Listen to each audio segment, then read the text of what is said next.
Quiet. It's time for church. There are no churches in this town. You're lying. Now get up. I made breakfast. I'm gonna drop you off at the orphanage. I had no idea what I was walking into when I went to go see Tulsa. I honestly went in with the intent that this would be an exclusive review to our Twitter account, but oh no, I don't care if no one watches this review. I have to tell you about Tulsa. Whoa, dude! Tulsa is a faith-based family drama, co-written, co-directed by, and starring Scott Pryor as Tommy, an alcoholic, pill-popping bike shop owner who finds out that he has a younger daughter named Tulsa who is removed from her previous foster home. I started getting hints of how subtle this movie would be when young Tulsa is at the police station, punishingly optimistic, saying, "Oh, Jesus will protect me, I'm gonna go stay with my dad," and then immediately cutting to Tommy slamming booze. Tulsa is barely a character in this film. She has two modes, either extremely religious or extremely sitcom-y. What is with the trope of these movies where it doesn't matter how dramatic or gritty it's trying to be, whether it's Indivisible or God Bless the Broken Road or Let There Be Light, they just have to throw in the annoying kid cliche. This is if the creators of Step by Step wanted to do a prequel with Marcia Gay Harden's character from The Mist. If that was your favorite aspect of any of the movies I just described, this movie is tailor-made for you. It's like it's made for the one person who thought Ben Affleck's The Way Back really needed one of the Olsen twins. Gotta treat school like prison. Go up to the biggest, baddest girl and punch her in the face. Sup? It has a scene where he's in bed with the Shakes and she annoys him awake by singing Amazing Grace. He wants a cigarette really, really bad, but she says, "Oh no, not until you mow the lawn, mister." It's got the stock scene that's in every one of these movies where the little kid acts like a stern parent or a cop and starts interrogating his friends. When she sees how messy his house is, cue the "we got a lot of work to do." The sitcom lines don't even end with that character. When Tommy is on the phone complaining about her, he's saying, "Oh, she's bullheaded, she's impossible to talk to, she's abrasive," and the other person's like, sounds familiar. Tulsa decides to do his laundry at one point, and he comes walking out with his clothes all shrank and says, "From now on, I do the laundry." Who is this for? Who confuses Party of Five with the Brady Bunch? The movie treats addiction the same way an after-school special does. It's like it wants to be less than zero, but doesn't realize it's the caffeine pills episode from Saved by the Bell. And when it isn't acting like a sitcom, it's just a one-note sermon, including her religious pep talk with Dad, where she asks him, "Are you God-phobic?" Even the lines in the arguments are terrible. She's yelling at her dad and saying, "Why didn't you ever come looking for me?" And he says, "I didn't know you existed." And her response is, "That's no excuse." What? I just thought I was going into some random melodrama when I watched this. Like, I don't know, an indie about a boy, or definitely maybe. What I got was like War Room in the old-fashioned universe. Oh, can I mention more movies? Because this film is several religious films all rolled into one. Okay, I don't want to spoil this movie, but I need to spoil this movie. So I'll give my final rating, and then it's up to you whether you want to watch the rest. You know you want to watch the rest. The characters are obnoxious. The drama is more heavy-handed than the lowest of knockoffs of This Is Us. But the only thing that saves it from being a complete F is Scott Pryor isn't terrible. He could be better in something that he's not also writing and directing. And I'm sure there's passion here, since he did do a lot of work on this film, especially with the dedication at the end. But my God, it's an overly long, 2-hour, obnoxious sit. It gets a hard D-.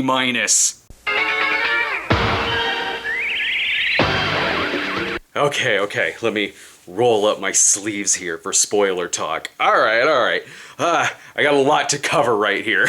So this is a like a 2-hour movie, like I said. For 80 minutes of it, it's corny sitcom cliches with the little girl who stays with her dad, who she's never met before. And then 80 minutes into the movie, it decides to briefly become unplanned, or like an anti-abortion movie where she finds a picture of a sonogram, brings it to her dad.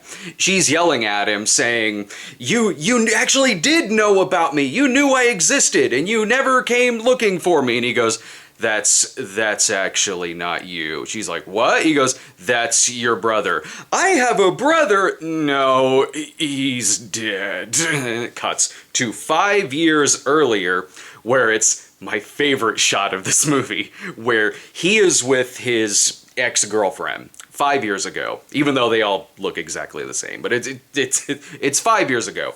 His girlfriend comes up to him and says, I've got great news. He goes, what? She's like, I'm pregnant. And this is what my favorite shot is. She says, I'm pregnant, and as if it magically appeared next to him, just reaches over, grabs biggest bottle of booze, and starts drinking. Instantly, he goes, no, I don't like this. You need to get rid of it. She's, what? I don't want to get rid of this. No, you need to get rid of this. We can't have a kid. So, right away, she leaves and commits suicide. She drives to a lake and just walks right into the water and dies. Just as he's calling her to leave a message and say, I reacted wrong. Like, we can work through this. This is fine. I'm sorry for the way I reacted. Oh, too late. She's dead. And this all seems to happen within, like, maybe a half hour of each other. I kind of agree with him in the sense that I don't know if these two should be having kids. So, that's not even the biggest spoiler that I wanted to get to. That is just like a random detour that this movie takes, where for a lot of it, it's like you're watching God Bless the Broken Road, and suddenly Voiceless happens for 5 minutes, and when it comes back, it doesn't come back to being God Bless the Broken Road again. No, now suddenly it's Breakthrough or Miracles from Heaven, where little Tulsa is crossing the street and is hit by a bus because the driver was texting. She's hit by the bus, goes to the hospital where sometimes she's in a coma, sometimes she's not. She has random choir people come in to sing to her. When she's awake, she's very popular at the hospital, like singing to the other students like she's a 6-year-old Mother Teresa. And so she needs these operations because, again, hit by bus, but she looks fine considering she was hit by a bus. And that's not even the biggest dramatic point. Really? Like, yeah, okay, you think this miracle cure is going to happen or something like that. But what they're mostly interested in is they want to get out of the hospital so they can go to the daddy-daughter dance. Oh yeah, it's got a climax that hinges on going to the dance. Luckily, their doctor is Dr. John Schneider. And they're in the hospital. Tulsa and Tommy are like, we need to sneak out of here. We got to get to the daddy-daughter dance. Dr. John Schneider walks in, worst doctor ever, and stands there and goes, if you're wanting to sneak out of here, try the side exit to the right. And just make sure she's back by midnight. Thank you, doctor! So they sneak out. They go to the daddy-daughter dance where they're there for like 30 seconds. They have a dance with each other. She's in a wheelchair, and then she starts passing out because, she should be in the hospital. She starts passing out, and they have to get her back to the hospital. But right after the slow clap from the audience at the daddy-daughter dance, they do the slow clap. Now I kind of feel bad about making fun of all the climax cliches from Words on Bathroom Walls, because that movie was better than this. They take her back to the hospital. I'm guessing Dr. John Schneider shouldn't have let the girl and her dad sneak out of the emergency room because she dies. She dies on the operating table when they're giving her the operation to drain the pressure out of her head from being hit by a bus.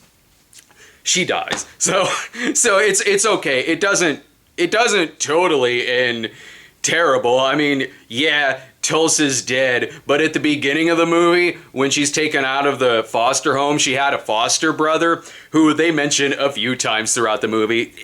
End of the movie, Tommy adopts the other kid. It's fine. It's totally cool. Maybe they're millionaires from suing the hell out of this hospital. Ooh. Oh, thank you, Tulsa. Thank you. I needed this film. I needed this film so bad. So thank you. I got a delight out of this insane movie that I sat through. Okay, that was quite a surprise. So, all right. We got a review for Tenet coming up here in a couple of days. So, until then, thank you everyone for watching. Follow us on Twitter at The Cinema Snob. Subscribe to us at youtube.com/Stone Gremlin Productions. See you next time.